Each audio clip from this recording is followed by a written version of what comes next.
YCP self goal 2019 ఎన్నికల్లో 151 సీట్లతో అసాధారణ విజయం. ఏడాది కిందట 11 సీట్లతో అనూహ్య పరాజయం. ఈ రెండూ వైసీపీకే చిల్లాయి. అంతటి విజయం తర్వాత ఇంతటి పరాభవాన్ని ఎవరూ ఊహించి ఉండరు. ప్రతిపక్షంలోకి వచ్చాక దిద్దుబాటు చర్యలు చేపట్టి మళ్లీ అధికారం చేపట్టడానికి వ్యూహాత్మకంగా అడుగులు వేస్తుందని రాజకీయ విశ్లేషకులు భావించారు. కానీ వైసీపీ తీరు ఎంతమాత్రమూ మారడం లేదు.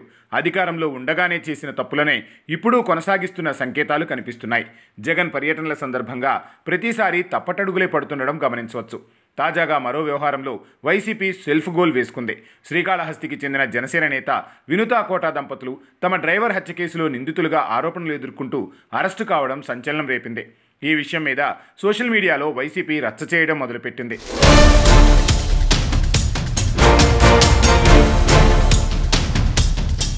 జనసేన పార్టీలో క్రిమినల్స్ అంటూ విమర్శలు చేయడం గుప్పించింది.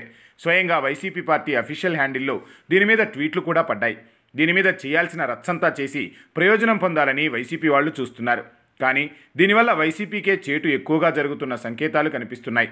వైసీపీ వాళ్ళ పోస్టుల కింద జనసేన టీడీపీ వాళ్ళు ఎదురుదాడి మామూలుగా లేదు. ఈ కేసు సంగతి బయటికి రాగానే వినూతను శ్రీకాళహస్తి జనసేన ఇన్ఛార్జిగా తొలగించారు. కానీ వైసీపీ వ్యవహారం అలా కాదు.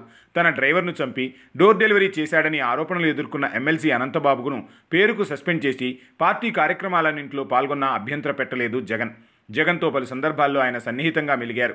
మరోవైపు వైఎస్ వివేక హత్య కేసులో తీవ్ర అభియోగాలు ఎదుర్కొన్న అవినాష్ రెడ్డికి జగన్ బాసటగా నిలిచారు. మళ్లీ ఎంపీ టికెట్ ఇచ్చి గెలిపించుకున్నారు. ఇంకా వైసీపీలో నేర చరిత్ర ఉన్న అభియోగాలు ఎదుర్కొన్న అనేక మందికి వైసీపీ మద్దతుగా నిలిచింది. ఎవరి మీద చర్యలు లేవు. ఈ చరిత్రనంతా జనసైనికులు టీడీపీ వాళ్ళు బయటకు తొవ్వి తీస్తున్నారు.